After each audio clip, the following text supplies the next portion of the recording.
एक बार की बात है, एक राजा था जो भगवान से मिलना चाहता था।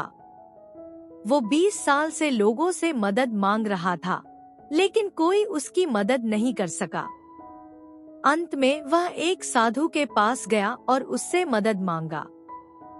साधु ने कहा कि वह राजा को भगवान से मिलने में मदद कर सकता है और पूछा कि क्या वह तुरंत या बाद में भगवान से मिलना चाहता है। राजा को आश्चर्य हुआ और उसने सोचा कि साधु ने उसके अनुरोध को नहीं समझा, लेकिन साधु ने उसे आश्वस्त किया कि वह समझता है और उस शक्तिशाली भगवान से मिलने में उसकी मदद कर सकता है, जिसके बारे में वह बात कर रहा है। साधु मुस्कुराया और बोला, अवश्य, मैं जानता हूँ कि तुम क्या पूछ रहे हो।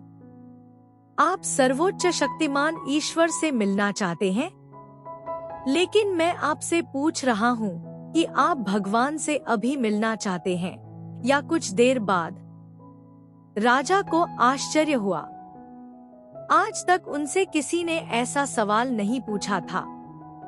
उसने साहस करके कहा, ठीक है, मैं अब भगवान से मिलना चाहता हूँ। कृपया मुझे उनसे मिलने में मदद करें। साधु ने राजा से एक कागज पर अपना नाम और पता लिखने को कहा, ताकि वह भगवान को बता सके कि राजा कौन है।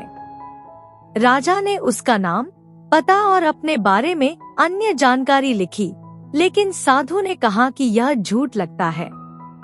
राजा ने जोर देकर कहा कि यह सच है। साधु ने तब राजा से पूछा कि क्या उसका नाम बदलने से वह एक व्यक्ति के रूप में बदल जाएगा। राजा से पूछा गया कि क्या उसका नाम बदलने से वह एक अलग व्यक्ति बन जाएगा। राजा ने उत्तर दिया कि उसका नाम बदलने से यह नहीं बदलेगा कि वह अंदर से कौन है। साधु ने तब कहा कि इसका मतलब यह है कि किसी व्यक्ति का नाम यह परिभाषित नहीं करता है कि वह कौन है, क्योंकि सिर्फ नाम बदलने से वह नहीं बदलता है।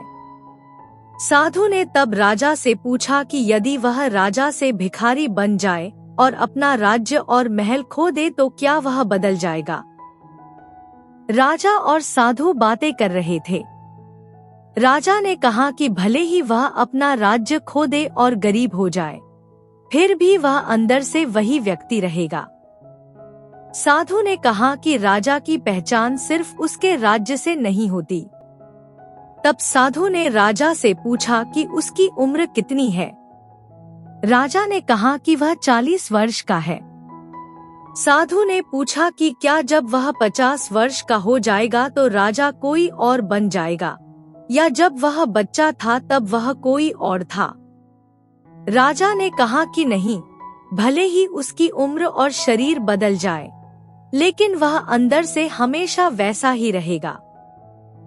साधु ने कहा कि जो पहले उसके अंदर था वह आज भी उसके अंदर है।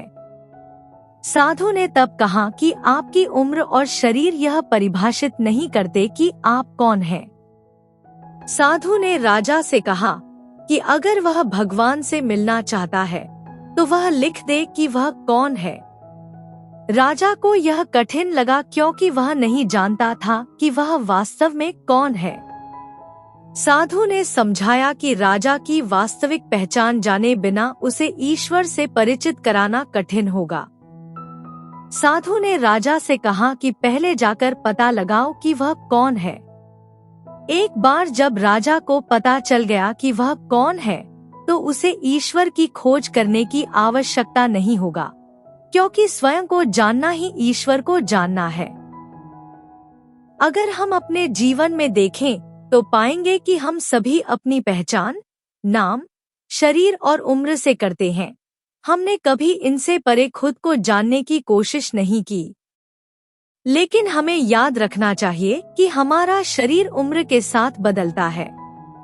हमारा नाम भी समय समय पर बदलता रहता है, यहाँ तक कि हमारा मन भी समय समय पर बदलता रहता है। लेकिन कुछ ऐसा है जो सब कुछ जानता है और कभी नहीं बदलता, और वह आपकी चेतना है। वही आपकी असली पहचान है। लेकिन जब हम अपने आप को शरीर और मन से जोड़ लेते हैं, हम सुख और दुख के अधीन हो जाते हैं। शरीर में दर्द और मन में दुख महसूस होता है। शरीर आराम और दर्द का विषय है और मन सुख और दुख का विषय है। लेकिन हमारी असली पहचान, हमारी चेतना इन दोनों भावनाओं से परे है। क्या आपने कभी यह जानने की कोशिश की है कि हम सब सुख क्यों चाहते हैं, दुख क्यों नहीं? क्योंकि हम स्वयं सुख स्वरूप हैं। आनंद ही हमारा सच्चा स्वभाव है। इसीलिए हमारा स्वाभाविक झुकाव खुशी की ओर है। इसलिए जब भी आप अपने जीवन में कठिनाइयों से परेशान हों, जब भी आप दुख में हों, तो हमेशा अपने आप को याद रखें कि आप कौन हैं।